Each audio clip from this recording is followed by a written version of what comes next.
Hello and welcome back to another YouTube video. Today I'm going to be doing a top lane tier list for patch 13.14. So if you enjoy my content, like and subscribe and let's get into it. There were not a huge amounts of changes in patch 13.14. All of them currently being worked towards going live in a couple of days.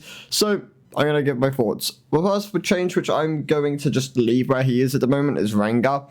I don't see how 20% crit conversion and 1 health regen is going to knock this champion down a tier. He's still really strong. He has different build options. You're going to continue to play him in the spots where you do play him. It's mostly one tricks you play him in the top lane, but if you put a lot of time into him, he really does reward you. Rek'Sai is going to move down to the A tier. Rek'Sai getting a huge change to her E. It's now going to scale with total AD.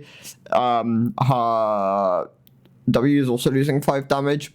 And overall, this isn't going to do a huge amount towards Rek'Sai, but it'll probably be enough to knock her down a tier. The total AD, of course, will help with the, as you're scaling more with levels, so she scales a lot better into the late, scales better into late game, but it's still technically enough, so it's just a big hit towards her early game power. Volibear is going to move up to the B tier. 10% AP ratio on his passive, combined with 4% more healing on his W if you choose to max that first. Really strong. Definitely going to see a lot more Volibear. The heal will be quite chunky at this point, and you might opt into buying anti-heal into Volibear, especially if he's guaranteed to get 2 Ws on you, because you're forced to trade a decent amount into him, or he can extend the trade a lot, enough into you that he can always guarantee it. Yeah, the passive also does help, especially if you're going things like Dark Seal, Nasus, Cosmic. I would recommend probably going some sort of tanky Cosmic hybrid where you build something akin to like maybe Shyvana, where you'd go things like the Cosmic Drive inside your tank builds because you really valued the movement speed and the AP which the item gave. Next is Shiv. I'm going to add Shiv to the C tier. She's probably going to make a reappearance in the top lane. The changes are quite nice. Definitely help later on into the game, not as huge early, so she's still really going to struggle there. But as she will just gain a decent amount of win rate and play rate from this, I imagine we'll start seeing her a bit, and yeah. C tier is probably where she'll end up. There's a chance she does move up to the B tier if the ratio on the Q and Q max suddenly becomes an optimal way to play. Then definitely could see her moving up, especially if things like Titanic and Steraks end up being really good on her. Of course, Steraks being buffed next patch, definitely going to help. Aatrox is going to move up to the A tier. A bit more minion damage later on into the game, combined with a better ratio on the Q for in trade for some base damage.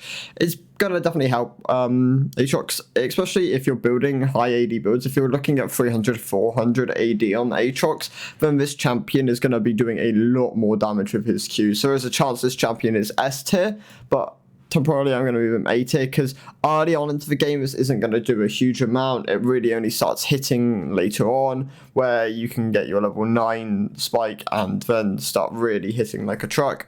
And you do really want like full item completions. This is definitely going to benefit your Ravenous builds. Things like your Eclipse are definitely going to help from this. You can of course still go Goredrinker and Stridebreaker. Stridebreaker is probably going to be his best mythic next patch. Stridebreaker, once again, really sleeper on a lot of these champs in the top lane. Things like Darius, Garen still run it, but there are champs which can also run it and work quite well with it. Things like Kled, Olaf, good examples. Yeah, but other builds, things like his Even Shroud, his Iceborne, definitely going to take a hit from this. Losing base damage in trade for ratios is going to hurt the tank builds. Overall, there aren't a huge amount of more changes, so I'm just going to talk about some of the things which people have questions about. So Ksante, always kind of the thing brought up in the comment section, where you've Ksante in D tier. I really do not recommend Ksante for mid-elo players. And low elo players for that matter, unless you're willing to sink 50 games into this champion. He is not rewarding, and you're most likely, like if you played him for a decent amount of time, then through early on, through that sample size, you would probably have a negative win rate and be struggling most of your games. He is a satisfying champion to play. He does decent damage, he's pretty tanky, but overall, once you've nailed the combos and the just being able to like learn how to lane on him, last hit, stuff like this, all really important, which is why I put him in the D tier. Unless you're willing to put a lot of games into him, then he will reward you and you can climb the ranks with him, definitely. But for the moment, other tanks will definitely have better payoffs. We will probably end up seeing nerfs to some tanks. There were hints towards Sion nerfs, but then they did get pulled from the patch, so kind of interesting to see. Shojin and Steraks gauge are being buffed next patch. Both these items are definitely going to be second purchases on a lot of champions. Things like Renekton will benefit from both of these. There is a chance Renekton is S tier. With things like, Steraks, Shojin, because he is really strong build up, so like build itemization. Things like Stridebreaker into Cleaver, into Steraks, into Shojin. Really, really powerful on Renekton. Other champs which build Steraks, things like Garens, Darius's, Trundles, Argots, all gonna really benefit from Steraks. Probably gonna start getting it second, especially someone like Argot who doesn't have a core second item at the moment. Definitely gonna probably look towards the Steraks. Shojin users, things like Jax are getting nerfed next patch, but not to a large enough amount that it's gonna hit him compared to the fact that Shojin's being buffed. It is enough early game, definitely, with the cooldown going up by 1 second, but once again, not huge. Jax isn't gonna lose his S tier spot. He may be slightly weaker, but not to that big of a degree. Camille, it's kind of a hard one to talk about. She's pretty strong. She does perform. She has a lot of winning matchups. Can work with things like Shojin and Steraks. Triforce also being slightly adjusted, gonna help her next patch, definitely. So I'm gonna leave her in the S tier for that. Kayle really on the rise at the moment, especially if you itemize her correctly. Really performing quite well. You do have to learn the new ultimate though. If you're using it and then you're just not auto attacking, you lose a lot of power. Other champions aren't really, there isn't a huge amount more. I mean, things like Randuin's Omen gaining 5% crit reduction isn't going to change any placement of anyone. The only person, the core main uses of this item are things like he liked it as a third option. Things like champs like Malphite, but even then he tended to opt into Frozen Heart a decent amount of times. Some of the tanks do build Randuins later on, but a lot of them just don't really value the stat line it gives, and much often will go into things like just hold on to things like Sunfire, Full Mail, or just go straight into Frozen Heart. Steraks gauge gaining 10 magic resist, also not going to do a huge amount. There aren't a huge amount of spirits users. Things like Zac is one of the few. Mordekaiser, as you can utilize for shielding and healing.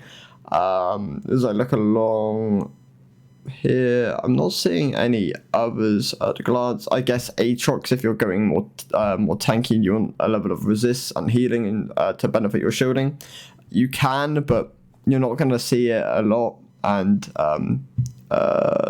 Trundle might go it later on into his build. Someone like Nasus does actually like this item. Nasus probably going to be really strong next patch. Triforce being changed does still work quite nicely on him. Shojin can be an option, but you're not really going to go Shojin Nasus. The main ones are definitely going to be Steraks and Spirix being buffed. Both these items sorting quite well as 4th and 5th options, especially once you've picked up the Frozen Heart, the Gargoyles. Definitely going to help him scale later on into the game. And other champs, which definitely going to help with these. Yorick's getting a bug fix for lifesteal interactions. This might really hurt Yorick's Ravenous build, especially if it was like abusable. The other lifesteal options definitely going to be tagged on him. So you might start going back towards more bruisery. Things like Tri-Hole, Steraks all work quite nicely there.